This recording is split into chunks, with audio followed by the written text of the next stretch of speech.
जय श्री कृष्णा। राधे राधे दोस्तों आज मैं फिर से लड्डू गोपाल की एक बहुत ही अद्भुत लीला कथा आप लोगों के लिए लेकर आई हूँ। आशा करती हूँ आज की लीला कथा आप लोगों के दिल को स्पर्श करेगी और बहुत ही अच्छी लगेगी। इस लीला कथा को सुनकर आप लोग भी लड्डू गोपाल के लिए भावुक हो जाओगे।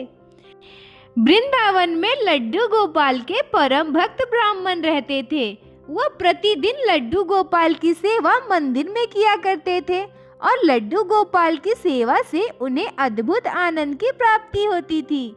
ब्राह्मण प्रतिदिन सुबह उठकर मंदिर चले जाया करते थे। सबसे पहले मंदिर जाकर साफ सफाई करना, फिर लड्डू गोपाल को जगाना, स्नान करवाना, उनका श्रृंगार करवाना, उसके बाद लड्डू गोपाल को भोग लगाना।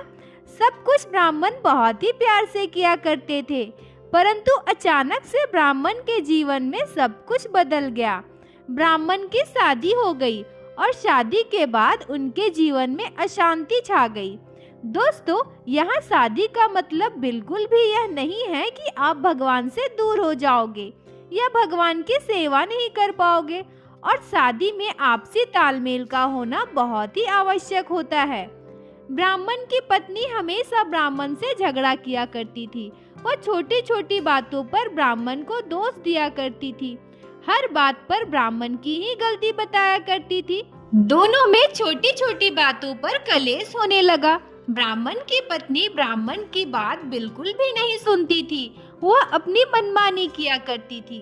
इन सब झगड़े झमेले से ब्राह्मण का मन बिल्कुल ही अशांत हो गया। वह हमेशा दुखी रहने लगे। प्रतिदिन की कलेश से वह अंदर से बिल्कुल ही टूट चुके थे। ब्राह्मण मन ही मन सोचने लगे, यह मेरी कौन से कर्मों की सजा है? मैंने ऐसा कौन सा पाप कर दिया जो मेरे जीवन से सारा सुख ही छीन लिया मेरे पत्नी ने? मैं तो लड्डू गोपाल की सेवा कई वर्षों से और पूरे मन से करता आ रहा हूँ, फिर भगवान मुझे इतना दुख क्यों दे रहे हैं? इन सब अशांति के कारण ही मुझे मंदिर से घर जाने का बिल्कुल भी मन नहीं करता। ब्राह्मण मन ही मन सोचते हैं कि मैं लड्डू गोपाल का परम भक्त हूँ। मेरे जीवन में इतना दुख क्यों है? इसका कारण क्या है? लड्डू गोपाल को जरूर पता होगा। आज मैं लड्डू गोपाल से यह पूछूंगा और इसका जवाब उन्हें देना ही पड़ेगा।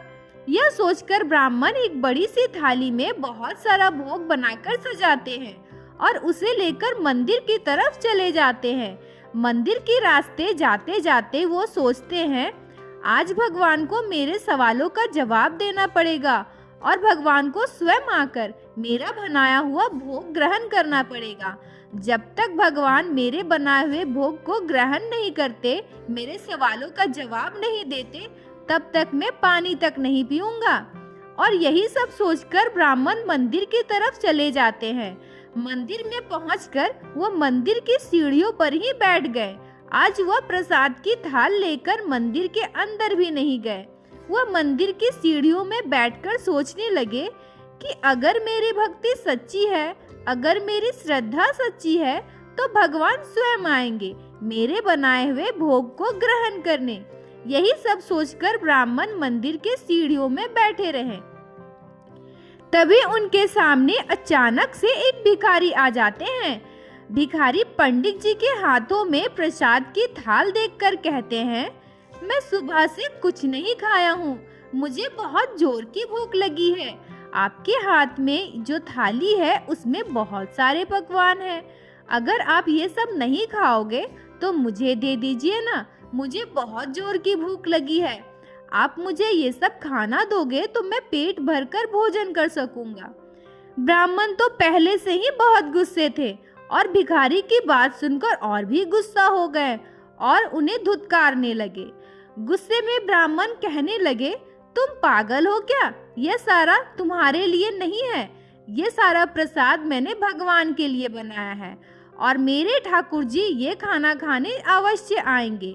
ये सब मैं तुम्हें कैसे दे सकता हूँ? तुम जाओ यहाँ से, मेरा दिमाग मत खराब करो। मैं पहले से ही बहुत परेशान हूँ। भागो यहाँ से, भागो। ब्राह्मण के तिरस्कार से वो भिखारी बहुत दुखी हो जाते हैं और वहाँ से चले जाते हैं। वह ब्राह्मण सीढ़ी में बैठकर फिर से सोचने लगते हैं कि अगर मेरी भक्ति सच्ची है तो भगवान आपको आना ही पड़ेगा मेरे हाथ का बना हुआ भोजन ग्रहण करने। भगवान से ये प्रार्थना करते ही वह देखते हैं उनके सामने एक कुत्ता आकर बैठ जाता है। वह कुत्ता बहुत दुबला पतला बीमार सा था। उस कुत्ते को देखकर ही समझा जा सकता है कि वह कई दिनों से भूखा होगा। ब्राह्मण के हाथ में पकड़े हुए थाली में कुत्ता टुक टुक देखे जा रहा था। यह देखकर वह ब्राह्मण और भी ज्यादा गुस्सा हो गया और कुत्ते को भी वहां से भगाने लगा। वह कहने लगा, यह खाना मैं तुम्हारे लिए नहीं लाया हूँ, या मैं लड्डू गोपाल के लिए लाया हूँ। भागो भागो, निकलो यहाँ से। देखो कैसे थाली की तरफ देख रहा है, लग रहा है ठाकुर जी के खाने में नजर लगा देगा।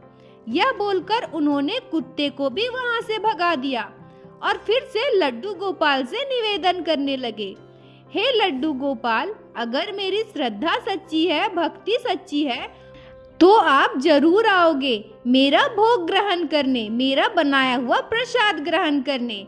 तभी अचानक 4-5 मधुमक्खी उनके प्रसाद की थाली के ऊपर मंडराने लगती है। अब इतने सारे मधुमक्खी को थाली के ऊपर मंडराते हुए देखकर ब्राह्मण फिर से बहुत गुस्सा हो जाते हैं। सोचने लगते हैं, ये सब क्या हो रहा है, मुझे सब मिलकर परेशान क्यों कर रहे हैं। भागो भागो यहाँ से। पहले भिखारी, फिर कुत्ता और अब मधुमक्खी को भगाकर ब्राह्मण वैसे ही थाली को लेकर मंदिर की सीढ़ियों में बैठे रहे। पर उनके भोग की सेवा करने अब कोई भी नहीं आया।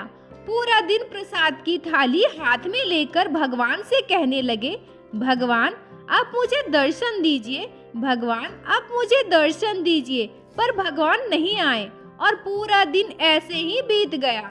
अब क्या, अब तो शाम हो गई। ब्राह्मण सोचने लगे कि अब शायद भगवान मेरा बनाया हुआ भोजन ग्रहण करने नहीं आएंगे। पर मैंने जो प्रतिज्ञा की थी, जब तक भगवान आकर मेरा प्रसाद ग्रहण नहीं करेंगे तब तक मैं पानी की एक बूंद तक नहीं पीऊंगा, और इससे अगर मेरी मृत्यु हो जाए तो भी सही है, पर जब तक भगवान मेरा बनाया हुआ प्रसाद ग्रहण नहीं करेंगे मैं ना ही पानी पीऊंगा और ना ही कुछ खाऊंगा। यह बोलकर उस ब्राह्मण ने थाली का सारा प्रसाद जमीन पर गिरा दिया और अपने घर वापस चले गए। दिन भर उस ब्राह्मण ने कुछ भी नहीं खाया था और रात को भी घर जाकर उन्होंने कुछ भी नहीं खाया और वैसे ही भूखे पेट सो गए। और उसी रात उन्होंने देखा एक अद्भुत सपना। सपने में ब्राह्मण देखते हैं कि वह अपने घर में सोए हुए हैं और उन्हें एक चमत्कारी सा रोशनी दिखाई देता है। वह रोशनी उनसे कहते हैं, मैं तुम्हारे अनुरोध पर बार बार तुम्हारे पास गया था तुम्हारा बनाया हुआ प्रसाद ग्रहण करने। पहले मैं भिखारी के रूप में गया, फिर मैं कुत्ते के रूप में गया, बाद में मधुमक्खी के रूप में भी गया, पर तुमने एक बार भी प्रसाद नहीं दिया और मुझे बार बार भगा दिया, जिससे मैं भी निराश होकर वापस लौट आया। मुझे भगाकर तुमने मेरे लिए बनाया हुआ प्रसाद मिट्टी में फेंक दिया और यह प्रतिज्ञा कर ली कि जब तक मैं तुम्हारा बनाया हुआ प्रसाद ग्रहण नहीं करता तब तक तुम भी कुछ नहीं खाओगे और अपने प्राण ऐसे ही त्याग दोगे, जिससे मुझे बाध्य होकर जमीन से गिरा हुआ प्रसाद उठाकर ग्रहण करना पड़ा। तुम्हारा बनाया हुआ प्रसाद सच में बहुत स्वादिष्ट था, पर उसमें धूल मिट्टी मिल गया था। जाओ, अब तुम भी अपना भोजन ग्रहण करो। इतना कहते ही वह रोशनी अदृश्य हो गई और ब्राह्मण का सपना टूट गया। ब्राह्मण मन ही मन बहुत दुखी होने लगे। अंदर ही अंदर ब्राह्मण को बहुत कष्ट होने लगा। वह सोचने लगे कि आज जो सब भी हुआ सब मेरी ही गलती है। मेरे वजह से ठाकुर जी को, मेरे लड्डू गोपाल को जमीन से घिरा हुआ प्रसाद उठाकर खाना पड़ा, और शायद मेरे जीवन में जितने भी सारे दुख हैं सभी मेरे ही गलती की वजह से हो रहे हैं। आज भगवान ने स्वयं मेरी गलती को मुझे दिखाया है। मैंने उस भिखारी, उस कुत्ते, उस मधुमक्खी का तिरस्कार किया है, उन्हें कितना भला बुरा कहा, वहां से भगा दिया।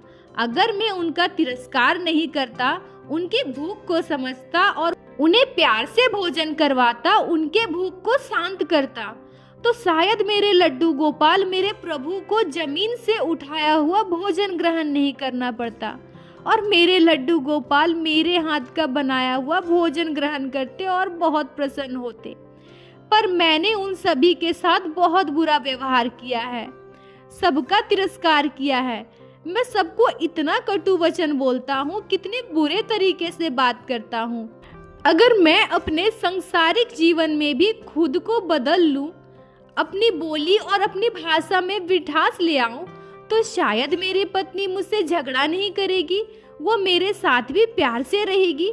आज भगवान ने मेरी गलती स्वयं मेरे नजरों के सामने लाकर रख दी है। सब कुछ मेरी गलती है, सब कुछ मेरी वजह से होता है। आज से मैं खुद को बदलने की कोशिश करूंगा, अपने वचन अपनी बोली में बदलाव लाऊंगा। दोस्तों, इसलिए कभी भी अपने भगवान पर संदेह मत रखिए। भगवान हमेशा अपने भक्तों के साथ हैं।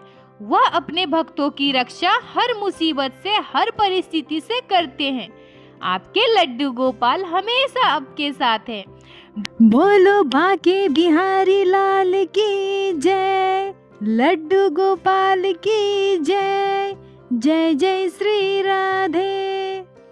दोस्तों, अगर आप लोगों को ब्राह्मण के जीवन में घटी यह घटना अच्छी लगी हो, आपके दिल को छुई हो, तो कृपया वीडियो को लाइक करें और अपने दोस्तों के साथ शेयर अवश्य करें और हमारे चैनल को सब्सक्राइब करें, ताकि इसी तरह से प्रतिदिन हमारे चैनल में श्री बाके बिहारी श्री लड्डू गोपाल की लीला कथा सुन सके।